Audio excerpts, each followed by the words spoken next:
Hello friends, welcome to SS teaching centre. आज के इस वीडियो में हम लोग बात करने वाले हैं हाइगेंस के तरंग सिद्धांत के बारे में, जो कि प्रकाशिकी का एक बहुत ही महत्वपूर्ण सिद्धांत है।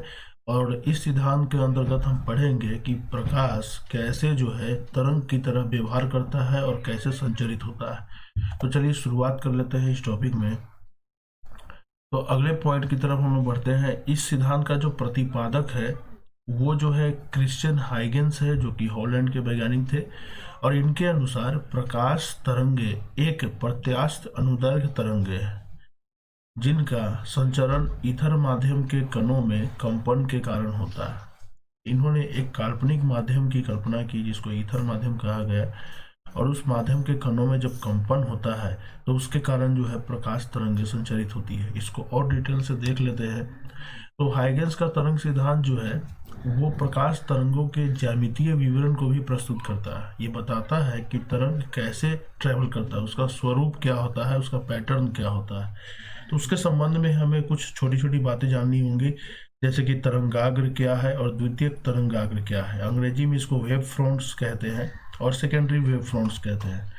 तो ये वेव फ्रंट क्या होता है और इसकी सहायता से कैसे हाइगेंस ने समझाया कि प्रकाश तरंग की तरह कैसे ट्रेवल करता है माध्यम में। तो कुछ और बातें जान लेते हैं। हाइगेंस महोदय ने एक और बात क्या कहा कि प्रकाश में माध्यम में जो है प्रकाश स्रोत से समान दूरी पर और समान कला में दोलन कर रहे ऐसे सभी बिंदुओं का बिंदु पथ या इन बिंदुओं को स्पर्श करने वाली काल्पनिक पृष्ठ को तरंगाग्र कहते हैं। थोड़ा और अच्छे से जानने के लिए जैसे मान लेते हैं ये एक बल्ब है, ठीक है। तो बल्ब क्या हो गया, बल्ब हो गया प्रकाश स्रोत, प्रकाश स्रोत हो गया।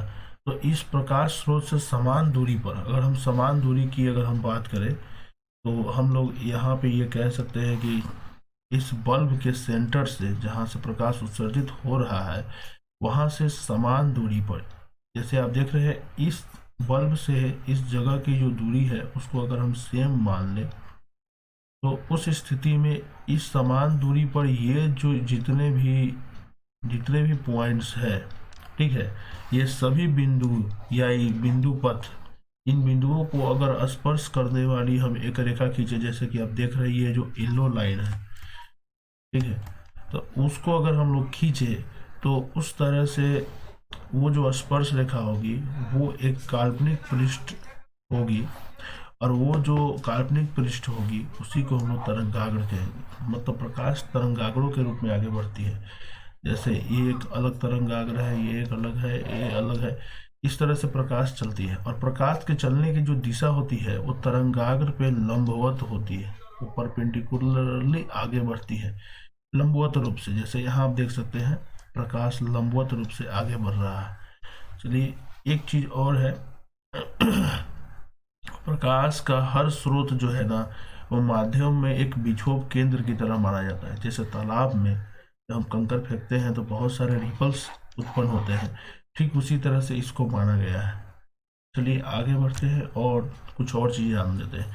तरंगाग्र जो होते हैं ना वो दो प्रकार के होते हैं। एक होता है गोलाकार तरंगाग्र, एक होता है बेलनाकार तरंगाग्र, और एक होता है समतल तरंगाग्र, यानी कि स्फेरिकल, सिलिंड्रिकल और प्लेनर। तीन तरह के वेव फ्रंट्स होते हैं।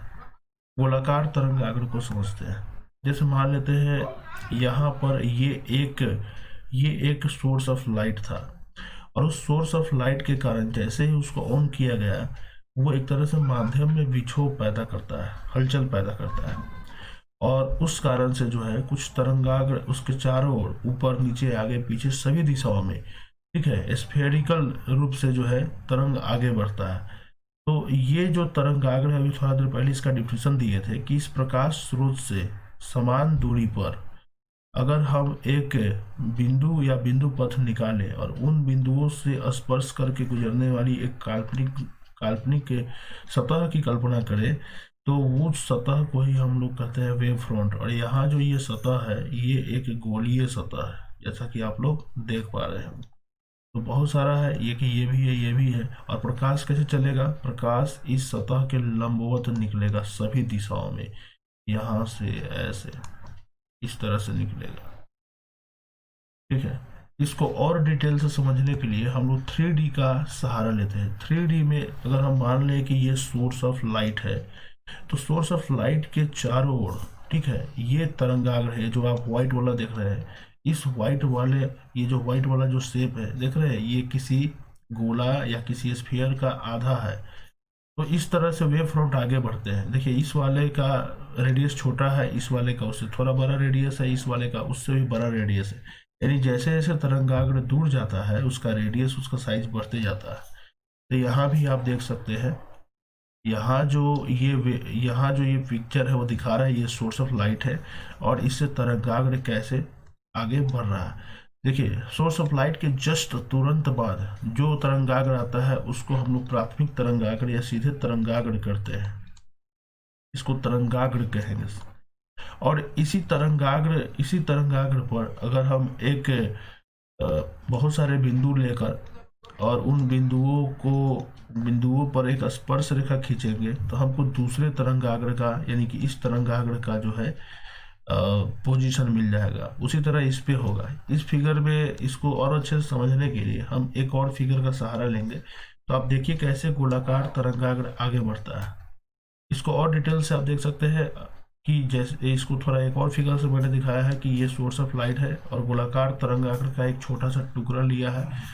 एक नंबर है, 2 नंबर, 3 नंबर, इस तरह से आगे बढ़ता है। तो हाइगेंस का कहना था कि प्रकाश तरंगाग्रों के रूप में आगे बढ़ता है।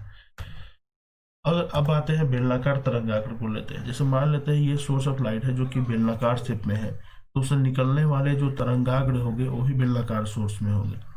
अब ये जो आप देख पा रहे हैं, इस सोर्स के सेंटर से समान दूरी पर दोलन करने वाले हम बिंदुओं को लेते हैं, एक खास बिंदुओं को, और उन सभी बिंदुओं से अगर हम एक स्पर्श रेखा खींचते हैं या एक स्पर्श पृष्ठ खींचते हैं तो हमको वो एक ऐसा स्पर्श पृष्ठ प्राप्त होगा जो उसको घेरे हुए प्रतीत होगा, उसी को तरंगाग्र कहते हैं। और फिर इस तरंगाग्र के प्रत्येक बिंदु को अगर आप सेंटर मान के एक गोला खींचिए, इस तरह से सेंटर मान के एक गोला खींचिए और फिर इस गोला पर स्पर्श रेखा खींचिएगा तो आपको दूसरा तरंगाग्र यानी ये वाला तरंगाग्र नजर आएगा। और उसी तरह से ये तीसरा तरंगाग्र है। ऐसे ही इस वाले तरंगाग्र को हम लोग द्वितीयक तरंगाग्र कहेंगे, और ये हो गया मेन तरंगाग्र, और ये तृतीयक इस तरह से आगे बढ़ता है। इस तरंगाग्र का मेन ये हो गया और इस तरंगाग्र के लिए द्वितीयक तरंगाग्र ये हो गया। ठीक है, ये इसी तरह से आगे बढ़ता है। इसको 3D में समझे तो ऐसे समझ सकते हैं, ये है सोर्स ऑफ लाइट और उससे देखिए ये पहला वेव फ्रंट निकला। इस वेव फ्रंट के प्रत्येक बिंदु को केंद्र मानकर उस पर एक गोला अगर हम ड्रॉ करें और उस गोले से एक स्पर्श पृष्ठ गुजारे तो ऐसा कुछ पृष्ठ हमको मिलता जाएगा। और प्रकाश जो है इन पृष्ठों के लंबवत ट्रेवल करेगी। प्रकाश जो है कुछ इस टाइप से आएगी, इधर में सामने की ओर, ऐसे सभी दिशाओं में। तो इसको हम लोग कहते हैं बेलनाकार तरंगाग्र। इसको और अच्छे से समझना हो अगर तो समझ सकते हैं। जैसे आप यहाँ देख रहे हैं, ये पॉइंट सोर्स ऑफ लाइट है, यानी कि ये प्रकाश का एक केंद्र है, बिछोप केंद्र। जैसे ही बल्ब जलेगा इससे सभी दिशाओं में प्रकाश से जाएंगी। तो इस केंद्र से समान दूरी पर हम बहुत सारे बिंदु लिए हुए हैं, देख रहे हैं यहाँ पे बहुत सारे बिंदुओं को लिए हुए हैं, ये वाला इस टाइप के। और इन बिंदुओं को केंद्र मानकर एक गोला, या हम लोग जो है यहाँ पर कई गोला को लिए हुए, और उन गोला के कॉमन यानी एक जैसे जो बिंदु है उन बिंदुओं पर अगर हम एक स्पर्श रेखा खींचे, जैसा कि यहाँ पे खींचा गया है, तो हमको एक दूसरा तरंगाग्र मिलेगा जिसको हम लोग सेकेंडरी वेव फ्रंट कहेंगे। ठीक है, और यही तरंगाग्र धीरे धीरे अगर बहुत दूर चला जाए सोर्स से तो ये देखिए ये सीधा होते चला जाता है इस टाइप से। ठीक है, सीधा होते चला जाता है, मतलब ये एक प्लेन तरंगाग्र की तरह बिहेव करता है, समतल हो जाता है। समतल को और अच्छे समझने के लिए आप देख सकते हैं, जैसे ये है हमारा सोर्स ऑफ लाइट, सिलिंड्रिकल लिए हुए हैं। तो देखिए पहला तरंगाग्र थोड़ा कर्व है, उससे वाला थोड़ा सा सीधा हुआ, ये थोड़ा सीधा हुआ और सीधा हुआ और सीधा हुआ, और देखिए बहुत ज़्यादा दूर जाने पर, सोर्स से दूर जाने पर ये वाला जो तरंगाग्र है ये पूरी तरह से आप देख पा रहे हैं प्लेन यानी कि समतल हो चुका है। उसी तरह आप इस पिक्चर को आप ऐसे भी देख सकते हैं। और अच्छे से देखने के लिए मैं आपको यहाँ रोटेशन करा कर दिखा देता हूँ 3D में। तो तरंगाग्र जो है इस टाइप से आगे बढ़ते हैं, तो आप देख सकते हैं पूरा प्लेन नजर आएगा जैसे जैसे दूर जाएगा सोर्स ऑफ लाइट से। तो आगे आते हैं हाइगेंस के तरंग सिद्धांत का। अब निचोड़ देखते हैं ये क्या कहता है। ये कहता है कि प्रकाश का प्रत्येक स्रोत, जैसे कि बल्ब हुआ, मोमबत्ती हुआ या कोई भी चीज, वो माध्यम में स्थित विक्षोभ केंद्र की तरह काम करता है। विक्षोभ केंद्र क्या होता है? जैसे अगर आप तालाब में कंकर फेंकोगे तो ऐसे ऐसे आपको रिपल्स नजर आएंगे और लगेगा कि उसका सेंटर यहाँ है। ठीक उसी तरह प्रकाश का केंद्र जो है अपने आप में एक विक्षोभ केंद्र की तरह काम करता है। विक्षोभ मतलब होता है हलचल, और जहां से प्रकाश सभी दिशाओं में फैलना शुरू होता है इस जगह से। किसी तरंगाग्र पर स्थित प्रत्येक बिंदु अपने आप में एक स्वतंत्र स्रोत की तरह व्यवहार करता है। अगर आप देखें तो इस तरंगाग्र की अगर हम बात करें, जैसे ये P वाला जो तरंगाग्र है, इस तरंगाग्र का प्रत्येक बिंदु अपने आप में ऐसे बिहेव करता है कि जैसे यहाँ पे बहुत सारे बल्ब को जला दिया गया है, और ये लोग भी यहाँ पर ये भी जो है ये अपना वेव फ्रंट छोड़ रहा है। ये वाला गोलीय वेव फ्रंट जो आप ये वाला देख पा रहे हैं, ये अपना वेव फ्रंट छोड़ रहा है। और इन वेव फ्रंट्स के प्रत्येक पॉइंट पर अगर आप स्पर्श रेखा खींचोगे, कॉमन पॉइंट पे स्पर्श होते हुए, एक कॉमन ऐसा स्पर्श होना चाहिए, स्पर्श रेखा जो सबको छू के जाए, तब वो आपको वो द्वितीयक तरंगाग्र देगा। इसी के बारे में कह रहा था। हाइगेंस मेनली क्या कहता है? प्रकाश जो है तरंगाग्रों के रूप में, मतलब तरंग के रूप में आगे बढ़ता है। और इसके लिए इन्होंने जो है जिस माध्यम, इन्होंने कहा कि माध्यम के कण जो है उसमें दोलन करते हैं, तो इन्होंने ईथर माध्यम का सहारा लिया। इन्होंने कल्पना किया कि एक ईथर माध्यम होता है, उसमें प्रकाश ट्रेवल करता है, और प्रकाश के जो तरंगाग्र होते हैं वो प्रकाश के वेग से ट्रेवल करते हैं। और प्रकाश का वेग आपको मालूम है कि वो कितना होता है? वो होता है 3 × 10⁸ मीटर पर सेकेंड, या यूं कहे किलोमीटर में अगर करना चाहे तो हम बोल सकते हैं 3 लाख किलोमीटर पर सेकेंड। इस तरह से तरंग और तरंगाग्र आगे बढ़ते हैं। ये था हाइगेंस का प्रिंसिपल। अब बोर्ड एग्जाम के व्यू से देखें तो ये क्या इसमें इंपॉर्टेंस है? तो बोर्ड एग्जाम से व्यू से ये है कि आपसे क्वेश्चन आ सकता है, 2 मार्क्स का क्वेश्चन जनरली आ सकता है कि हाइगेंस के तरंग सिद्धांत को लिखे एवं संक्षिप्त में समझाए, या सिंपली आ सकता है कि लिखे। और ये कम से कम 2 से 3 पॉइंट आपको लिखना होगा, और ऐसा फिगर बना दीजिएगा, आपका काम हो जाएगा, 2 अंक मिल जाएंगे। और मे भी हो सकता है कि ये आपको ऑब्जेक्टिव में भी पूछा जा सके कि तरंगाग्र के, किसी तरंगाग्र के प्रत्येक बिंदु पर जो अगर हम स्पर्श रेखा खींचे कॉमन, तो हमें क्या मिलता है? तो द्वितीयक तरंगाग्र मिलता है। और एक और चीज हो सकता है कि इसी तरंगाग्र का प्रत्येक बिंदु वो किस तरह से व्यवहार करता है? तो वो व्यवहार करता है एक स्वतंत्र स्रोत की तरह व्यवहार करता है। ठीक है।